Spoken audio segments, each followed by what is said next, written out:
Mga kauto, kumusta po kayo riyan? Sana po ay nasa mabuti at maayos po ang inyong mga kalagayan.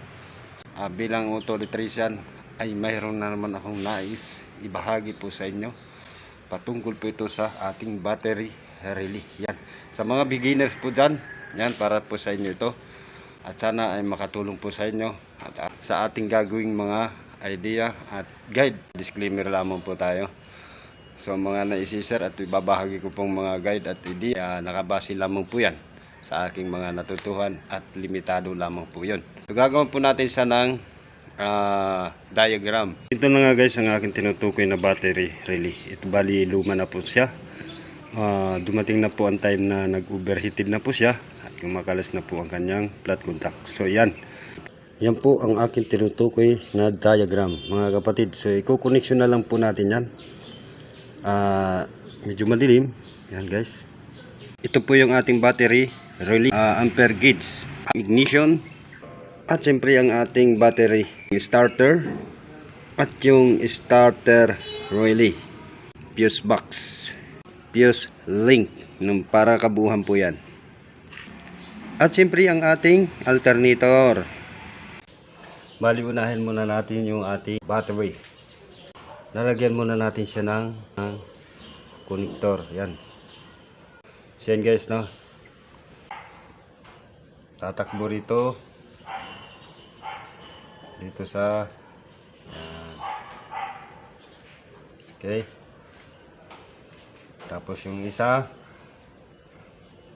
tatawid sa rito.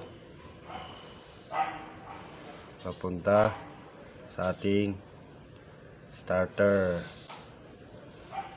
Tatakbuhin natin mula rito sa terminal papuntang ignition, no?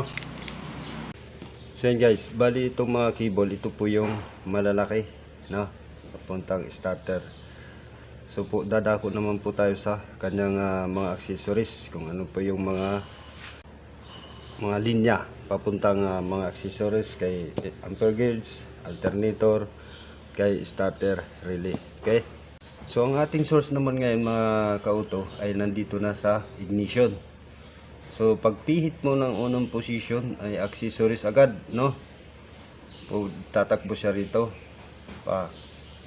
So pag mag-activate na po ito, magko-contact na po yung flat contact po natin sa ating relay, ay tatakbo naman po siya dito. Ayan, no? Ayan, kukuha ng linya papuntang fuse link. Babalik siya papuntang ampere gauge, no? Tapos tatawid sa rito papuntang alternator. Okay? Mag-uupin na po lahat yan.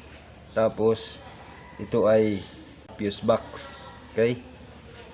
Tapos yung isa ay tatakbo naman ulit dito sa labas. Okay? Lulusot siya rito sa ating mga fuse. Dito na tayo sa dulo. Dito lang mo tayo magpili sa dulo. Okay? Pupunta rito. Yan.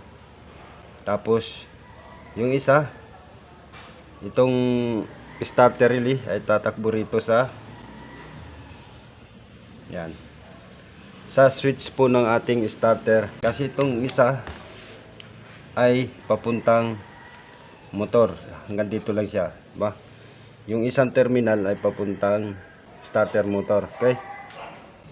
So next naman po natin yung ating hindi makukumpleto ang pag-activation ng battery relay natin kapag hindi po natin lagyan ng ground. Body ground po yan. Body ground din yan, no? Okay? Fuse link, positive, no? Fuse. Liliko, tatawid lang yan sa isang connection lang po yan. Pero dadaan po yan sa fuse. Tapos ito naman ay yung supply papuntang ignition. So tatakbo, mag-open dito yung relay. Yan na, tatakbo rito. Yan. Yan. Tapos dito. Okay. At pwede na rin natin itong ating belt, no? mula ignition din to. Mag-u-open na rin po itong field ng ating alternator. O pwede mo dito, yan, okay, o po pwede padaanin dito sa fuse. Kukuha tayo rito ng fuse, okay, papuntang field. Mas mainam kung dadaan po siya ng fuse. Ating mga socket, yan, may mga design po siya. Well, ito yung kadalasan nakikita tatlong terminal. So yan guys, dito na tayo sa sa starting system na po natin, no. So last na pihit ng ignition ay tatakbo siya rito. Asan siya pupunta? Dito na kay yan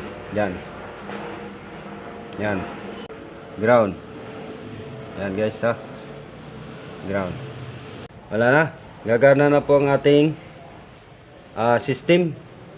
Hindi pa, wala pa yung ating ground ng ating battery. Yan, body ground. Yan, body ground to chassis. Yan, okay.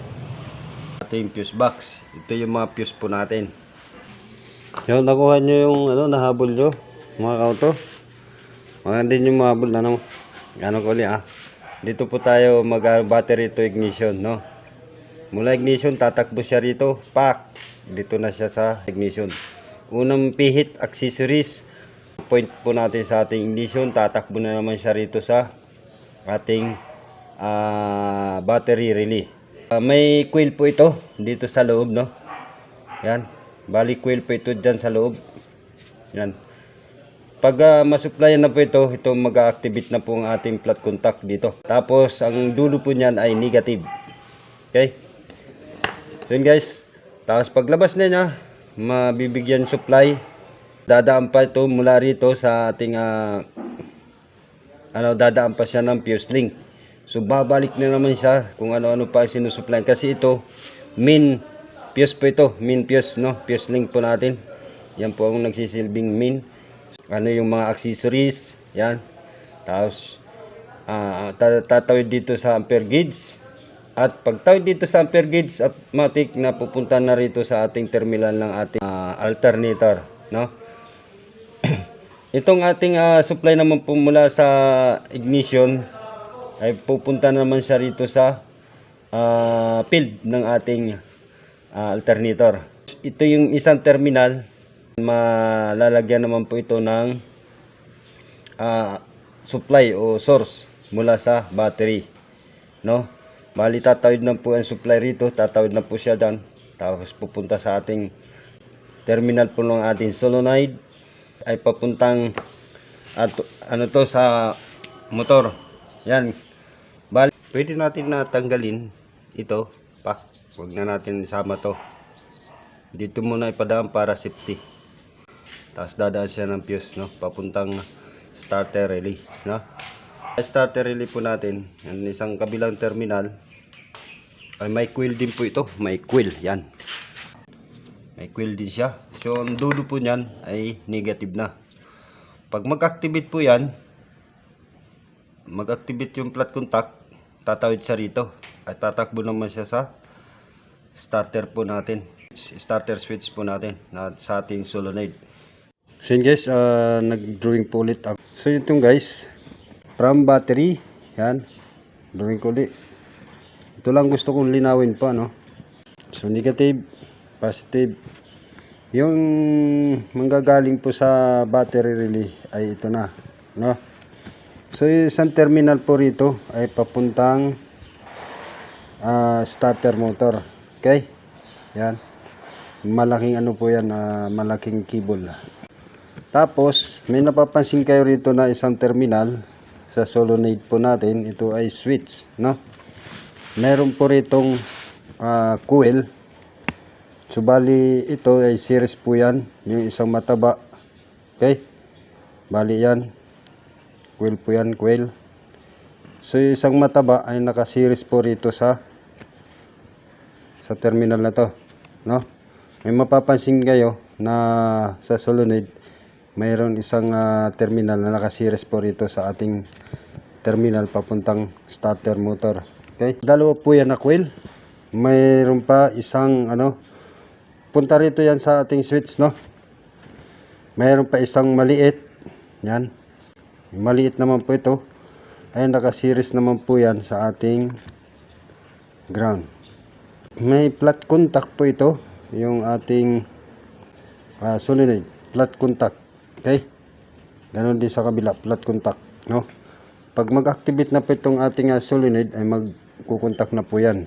So, yung supply na manggagaling dito sa ating battery ay tatawid na rito papuntang starter motor. Okay? Yung carbon po natin dito sa ating starter ay 4. So, dalawang carbon ay naka-attach na po rito sa ating housing. Okay? Bali, dalawang carbon. Naka-attach na po yan dyan sa loob. Yung carbon na yan. Okay, yun guys. Ito lang nais kong linawin po sa inyo. Para dito sa ating starter motor. Yun guys.